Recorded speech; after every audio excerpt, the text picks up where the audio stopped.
Hi hello friends, welcome back to my YouTube channel. ಇವತ್ತು fried rice ಹೇಗೆ ಈಸಿಯಾಗಿ ಮಾಡ್ಕೋಬೋದು ಮನೇಲಿರೋ ಇಂಗ್ರೀಡಿಯೆಂಟ್ಸ್ ಅಲ್ಲೇ ಅಂತ ತೋರಿಸ್ಕೊಡ್ತಾ ಇದ್ದೀನಿ. ವಿತೌಟ್ ಸಾಸ್ ಮಾಡೋದು ಹೇಗೆ ಅಂತ ಫ್ಯಾಮಿಲೀಸ್ಗೆ, ಬ್ಯಾಚುಲರ್ಸ್ಗೆ ಆರಾಮಾಗಿ ಈಸಿಯಾಗಿ ಮಾಡ್ಕೋಬೋದು. ಹೇಗೆ ಮಾಡೋದು ತೋರಿಸ್ಕೊಡ್ತೀನಿ ಬನ್ನಿ. ಸಣ್ಣದಾಗಿ 4 ಬೆಳ್ಳುಳ್ಳಿ ಸಣ್ಣದಾಗಿ ಹೆಚ್ಕೊಂಡಿದ್ದೀನಿ. ಕ್ಯಾಬೇಜ್ ಅರ್ಧಕ್ಕೆ ಸಣ್ಣದಾಗಿ ಹೆಚ್ಕೊಂಡಿದ್ದೀನಿ. 2 ಹಸಿಮೆಣಸಿನ್ಕಾಯಿ ಕಟ್ ಮಾಡ್ಕೊಂಡಿದ್ದೀನಿ. ಧನಿಯದ ಪುಡಿ, ಖಾರದ ಪುಡಿ, ಗರಂ ಮಸಾಲ, ಚಿಕನ್ ಮಸಾಲ ಇಷ್ಟೂ ಒಂದೊಂದು ಸ್ಪೂನ್ ತೊಗೊಂಡಿದ್ದೀನಿ. ಇಬ್ರಿಗೆ ಮಾಡ್ತಾ ಇರೋದ್ರಿಂದ ಕ್ಯಾಪ್ಸಿಕಮ್ ಸಣ್ಣದಾಗಿ ಹೆಚ್ಕೊಂಡಿದ್ದೀನಿ. ಮತ್ತು ಈರುಳ್ಳಿನೂ ಸಣ್ಣದಾಗಿ ಹೆಚ್ಕೊಂಡಿದ್ದೀನಿ. ಬೀನ್ಸು, ಕ್ಯಾರೆಟ್ ಎರಡೂ ಸಣ್ಣದಾಗಿ ಹೆಚ್ಕೊಂಡಿದ್ದೀನಿ. ಮತ್ತು ಪೆಪ್ಪರ್ ಪೌಡ್ರ್ ತೊಗೊಂಡಿದ್ದೀನಿ. 1 ಬೌಲ್ ರೈಸ್ ತೊಗೊಂಡಿದ್ದೀನಿ. ಇಬ್ರಿಗೆ ಮಾಡ್ತಾಯಿದ್ದೀನಿ ನಾನು. ನೀವು ಎಷ್ಟು ಜನ ಇದ್ದೀರಾ ಅಷ್ಟು ಜನ ಕ್ವಾಂಟಿಟಿ ಮೇಲೆ ತೊಗೋಬೇಕು, ನೀವು ಎಷ್ಟೆಷ್ಟು ಬೇಕು ಅಂತ. ಶುಂಠಿ ಬೆಳ್ಳುಳ್ಳಿ ಪೇಸ್ಟನ್ನು ಹಾಕ್ಕೋಬೇಕು 1 ಸ್ಪೂನು. ಬನ್ನಿ ಇವಾಗ ಸ್ಟವ್ ಮೇಲೆ ಒಂದು ಬಾಣಲಿ ಇಟ್ಕೊಂಡು ಎಣ್ಣೆ ಹಾಕ್ಕೋಬೇಕು ಸ್ವಲ್ಪ.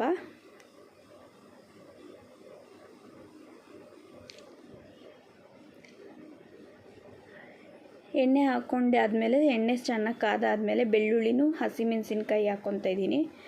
ಯಾಕಂದರೆ ಹಸಿಮೆಣಸಿನ್ಕಾಯಿ ಹುರ್ಕೊಂಡ್ರೆ ಫಸ್ಟೇ ಖಾರ ಚೆನ್ನಾಗಿ ಬಿಟ್ಕೊಳ್ಳುತ್ತೆ. ಬೆಳ್ಳುಳ್ಳಿ ಚೆನ್ನಾಗಿ ಫ್ರೈ ಮಾಡೋದ್ರಿಂದ ಫಸ್ಟೇ ಫ್ಲೇವರ್ ಚೆನ್ನಾಗಿ ಕೊಡುತ್ತೆ. ಶುಂಠಿ ಬೆಳ್ಳುಳ್ಳಿ ಪೇಸ್ಟ್ ಹಾಕ್ಕೊತಾ ಇದ್ದೀನಿ. ಶುಂಠಿ ಬೆಳ್ಳುಳ್ಳಿ ಪೇಸ್ಟ್ ಹಸಿ ವಾಸನೆ ಹೋಗೋವರೆಗೂ ಚೆನ್ನಾಗಿ ಹುರ್ಕೋಬೇಕು. ಅದಾದಮೇಲೆ ಆನಿಯನ್ ಹಾಕ್ಕೊತಾ ಇದ್ದೀನಿ.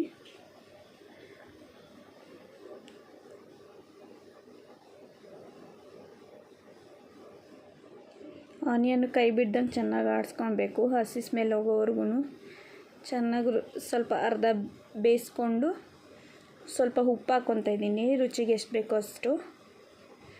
ಆನಿಯನ್ಗೆ ನಾನು ಯಾವಾಗೂ ಹೇಳ್ದಂಗೆ ಬೇಗ ಉಪ್ಪು ಹಾಕ್ಕೊಳ್ಳೋದ್ರಿಂದ ಆನಿಯನ್ ಬೇಗ ಫ್ರೈ ಆಗುತ್ತೆ. ಅದಾದಮೇಲೆ ಬೀನ್ಸ್ ಹಾಕ್ಕೊತಾ ಇದ್ದೀನಿ.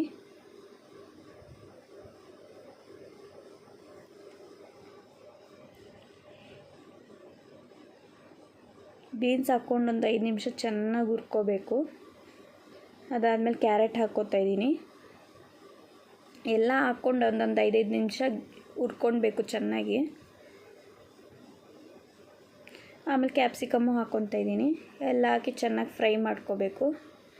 ಅದೊಂದು 5 ರಿಂದ 10 ನಿಮಿಷ ಬೇಯಿಸ್ಕೊಂಡಾದ್ಮೇಲೆ ಕ್ಯಾಬೇಜ್ ಲಾಸ್ಟಿಗೆ ಹಾಕ್ಕೊತಾ ಇದ್ದೀನಿ. ಎಲ್ಲ ಚೆನ್ನಾಗಿ ಮಿಕ್ಸ್ ಮಾಡ್ಕೊಂಡು ಚೆನ್ನಾಗಿ ಅಂದರೆ ಅರ್ಧ ಬೇಯಿಸ್ಕೋಬೇಕು. ಧನಿಯದ ಪುಡಿ ಹಾಕ್ಕೊತಾ ಇದ್ದೀನಿ. ಖಾರದ ಪುಡಿನೂ ಹಾಕ್ಕೊತಾ ಇದ್ದೀನಿ. ಎಲ್ಲ ಸ್ಪೈಸಸ್ ಈಗ ಆ್ಯಡ್ ಮಾಡ್ಕೊತಾ ಇದ್ದೀನಿ ನಾನು. ಗರಂ ಮಸಾಲ ಹಾಕ್ಕೊತಾ ಇದ್ದೀನಿ.